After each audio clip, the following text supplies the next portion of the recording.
eu queria perguntar o seguinte para vocês, porque é tão escandaloso o que o Lula falou, que até a ministra do Planejamento do Lula questionou.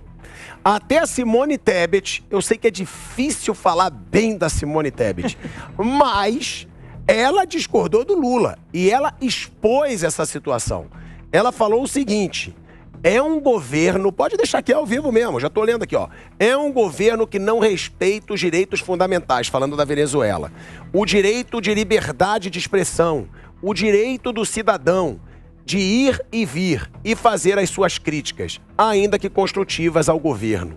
Para mim, quando você tem um governo que impede esse tipo de direito que é previsto e que é absoluto para uma democracia, você não tem um governo democrático. Ou seja, é tão escandaloso, o Carol, que o Lula falou, que a própria ministra do Planejamento questionou. O próprio governo Lula tá achando uma bizarrice o que foi dito pelo Lula nessa gravação. É que é indefensável, né? É indefensável o que ele fez realmente. Que bom que ela deu essa declaração. O Negão falou agora há pouco que em que momento o Lula vai interferir na economia, fazer com que a nossa economia penda para a esquerda. Na verdade, Negão, ele já está fazendo isso pelas vias democráticas, mas onde que a gente vai parar? Colocando o Galípolo, que é provavelmente o próximo presidente do Banco Central, ele já começa uma tendência de mudar a forma como o Banco Central é dirigido. E até o final da gestão de Lula, todos os diretores, que são os 9, que fazem parte daquele time que escolhem sobre a taxa de juros, se vai para cima ou vai para baixo, vai ser tudo indicado do governo. Ou seja, não vai ter mais independência do Banco Central. Repito, dentro das regras democráticas, eles conseguem dar um jeito para que toda a ideologia deles faça com que destrua as nossas liberdades, destrua o nosso encaminhamento de um país mais próspero, né? Vale dizer que ele já começou a interferir no preço quando ele começou a controlar o preço do barril de petróleo, não conseguindo mais o mercado mundial. E só não virou um desastre a economia porque o Campos Neto segue a despeito da tentativa do Haddad de retirá-lo de sua posição. E o subsídio de carro também? O subsídio de carro, que foi o grande plano dele, achando que ainda estava em 2004, durou 3 meses e serviu para caminhão e ônibus. Perceba, Rubinho, são todas medidas para atingir um público que o Lula tem dificuldade. Medidas que atingem a classe média. Como ele não consegue chegar na classe média e a classe média não aceita ele como liderança política, ele usa os recursos públicos, mesmo a prejuízo no longo prazo para o país, para se cacifar e para melhorar a própria imagem pública. Ou seja, esse tipo de gente que está governando está preocupado com o futuro do Brasil, com o futuro das próximas gerações? Não me parece. É quando o Márcio fala, foi pro exterior, tá viajando, mas não trouxe nada de concreto. Vou falar o que ele trouxe. Ele trouxe uma gravata cara que a Janja comprou, você viu isso aí? R$1.200 na gravata cara. O mesmo presidente que sempre criticou o excesso de ostentação.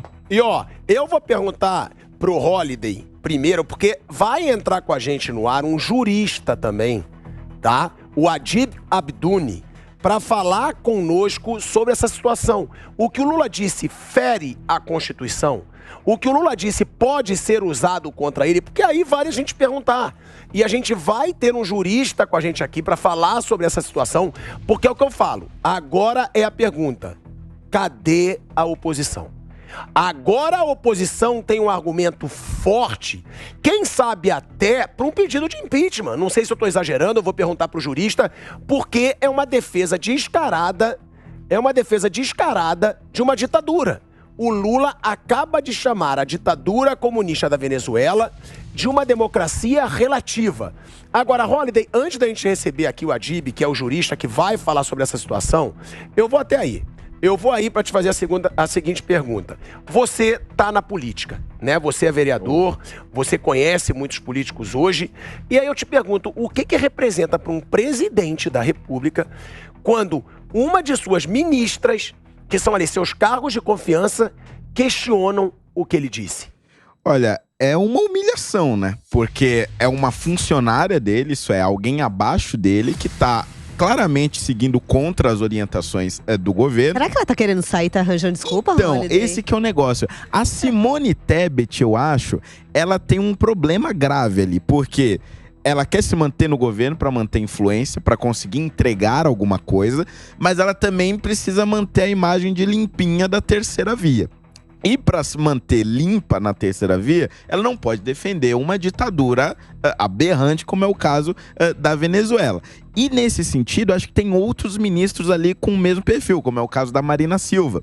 Ela estava com esse problema em relação ao Ministério do Meio Ambiente, quando queriam tirar ali diversas funções do Ministério do Meio Ambiente.